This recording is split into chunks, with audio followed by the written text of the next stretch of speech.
Assalamu alaikum. Dear friends, we hope you will be good, safe, sound, nice, enjoying your life. We pray for your long life, happy life, and prosperous life.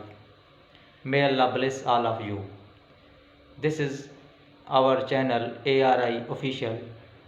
We are providing you all kinds of videos about every topic of life, daily life, education, motivation, medical, and everything else. We were discussing about tenses.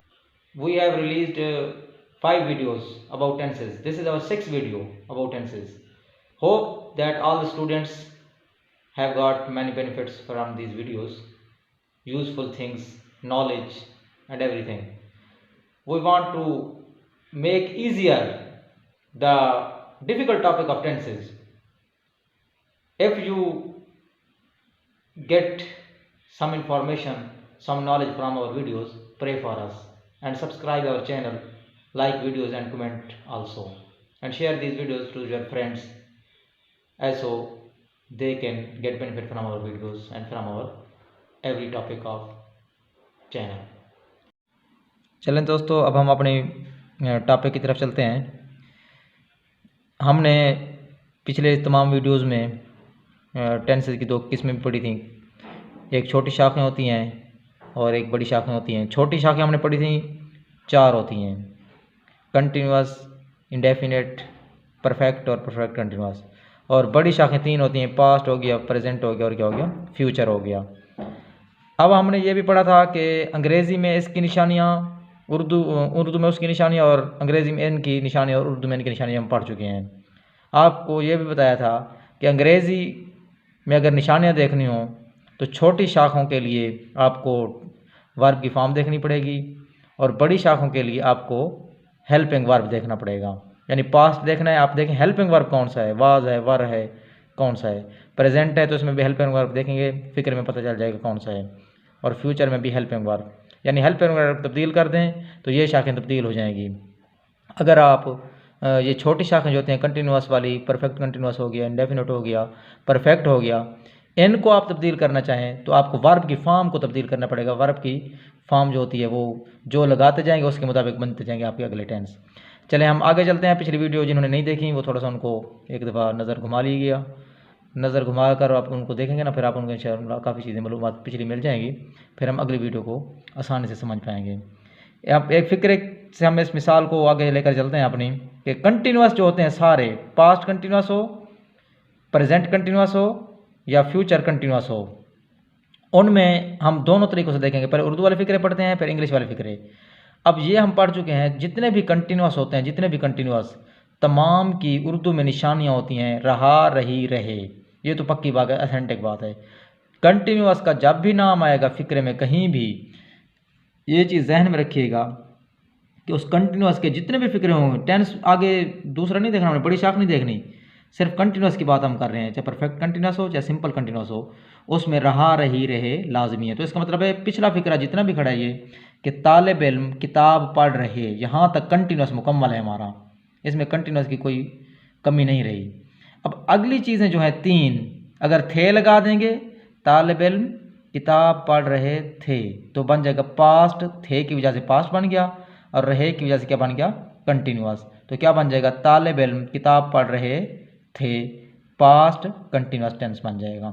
अब हम कहते हैं जी इसको हम बनाते हैं present, सिर्फ थे की जगह क्या लगा देंगे, हैं, तो क्या बन जाएगा, तालिब इल्म किताब पढ़ रहे हैं, तो ये बन जाएगा प्रेजेंट कंटिन्यूअस टेंस। फिर हम मज़ीद आगे चलते हैं, तालिब इल्म किताब पढ़ रहे, यहाँ तक कंटिन्यूअस हो गया, होंगे लगा देंगे, फ्यूचर बन जाएगा, तो क्या बन गया फ़िक्रा पूरा, तालिब इल्म किताब पढ़ रहे होंगे। तो ये 3 तरह से हमने इनकी निशानियाँ देखनी है। इन लफ्ज़ों को, आखिरी लफ्ज़ों को, उर्दू के फ़िक्रे के आखिरी लफ्ज़ों को तब्दील करके हम उनको बड़ी शाखों में तब्दील कर सकते हैं। यानी थे की जगह आप लगा दें हैं तो प्रेजेंट बन जाएगा, हैं की जगह लगा देंगे होंगे तो फ्यूचर बन जाएगा, रहे की जगह कोई और लफ्ज़ लगाएंगे तो कंटिन्यूअस ख़त्म हो जाएगा। चलें, ये उर्दू में निशानियाँ थीं, उम्मीद है आपको इसकी काफ़ी समझ आ गई होगी।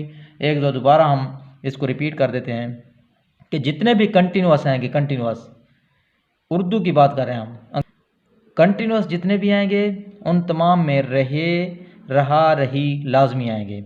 एन के बगैर कभी आपको कंटिन्यूस का फिक्रा नहीं बनेगा, नहीं बना हुआ मिलेगा आपको। और अगर पास्ट, प्रेजेंट और फ्यूचर को देखें तो ये तीन लफ्ज़ हमारे पास हैं बड़े, थे, हैं, होंगे। इन में से जो लगाएंगे कंटिन्यूस तो वही रहेगा, लेकिन ये शाख तब्दील हो जाएगी। आप हैं लगाएंगे तो प्रेजेंट कंटिन्यूस बन जाएगा, आप थे लगाएंगे तो क्या बन जाएगा, पास्ट कंटिन्यूस। तो इस तरीके से ये तीन तरह के फिक्रात बनेंगे और तीन टेंस बड़ी शाखें भी बन जाएंगी। अब हम बात करते हैं इंग्लिश में। वो उर्दू में हमने पढ़ ली, आप इंग्लिश में देखते हैं। फ़िक्रा वही हमने लिया है, इंग्लिश बनाकर उसको वजाहत करने की कोशिश की गई है।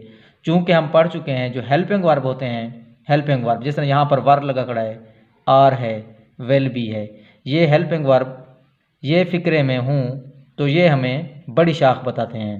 किसी फ़िक्रे में वर है तो समझ जाएं पास्ट का फ़िक्रा है, किसी फ़िक्रे में आर है समझ जाएं प्रेजेंट का फ़िक्रा है, किसी फ़िक्रे में वेल है समझ जाएं फ्यूचर का फ़िक्रा है। अब जो अगली चीज़ है वो है वर्ब की फॉर्म। आईएनजी फॉर्म जिस फिक्र में आएगी, आईएनजी फॉर्म यानी चौथी फॉर्म जिस फिक्र में भी आएगी वो हमेशा कंटिन्यूस का फिक्र होता है। ये भी आपने जहन में रखना है और पहले हम पढ़ भी चुके हैं। जितने भी कंटिन्यूस होंगे, चाहे वो सिंपल कंटिन्यूस हों चाहे परफेक्ट कंटिन्यूस हों, उनके अंदर आईएनजी फॉर्म लाजमी है, यानी चौथी फॉर्म लाजमी है। चौथी फॉर्म के बगैर कंटिन्यूस फिक्रा बन ही नहीं सकता। अब कंटिन्यूस को हमने साइड पर रख दिया क्योंकि इंग्लिश में तरतीब फिक्रे की और होती है और उर्दू में तरतीब और तरीके से होती है। द स्टूडेंट्स वर या आर या वेल भी, क्या फ़र्क है, द स्टूडेंट्स वर लगाएंगे पास्ट बन जाएगा, आईएनजी फॉर्म वैसे के वैसे खड़ी है। द स्टूडेंट्स वर रीडिंग, तालिब इल्म पढ़ रहे थे। द स्टूडेंट्स वर रीडिंग, तालिब इल्म पढ़ रहे थे। अब हम कहते हैं जी वर नहीं लगाना, हम प्रेजेंट बनाते हैं तो क्या लगाएंगे, the students are reading, the students are reading, यानी वर की जगह आर लगाएंगे तो पास्ट की जगह क्या लगाना पड़ेगा, प्रेजेंट, यानी पास्ट ख़त्म हो जाएगा आर लगाने से। अब हम पास्ट भी ख़त्म करते हैं, प्रेजेंट भी ख़त्म करते हैं, फ्यूचर करते हैं तो क्या लगाएंगे, the students will be reading, तालिब इल्म पढ़ रहे होंगे। तो इस तरीके से यानी ये तीन लफ्ज़ तब्दील करें तो आपको ये तीन जो शाखें हैं ये तब्दील होती नज़र आएंगी। और अगर वर्ब की फॉर्म तब्दील करेंगे तो आपको कंटिन्यूस की जगह कोई और फिक्र तो आ सकता है, कंटिन्यूस कभी भी नहीं होगा। यानी आईएनजी फॉर्म हमेशा कंटिन्यूस में आती है, जिस तरह उधर हमने पीछे पढ़ा उर्दू में कि रहा, रही, रहे तमाम कंटिन्यूस में आते हैं। तो इसी तरीके से आईएनजी फॉर्म जितनी भी होती हैं वो तमाम की तमाम वो कंटिन्यूस में आती हैं।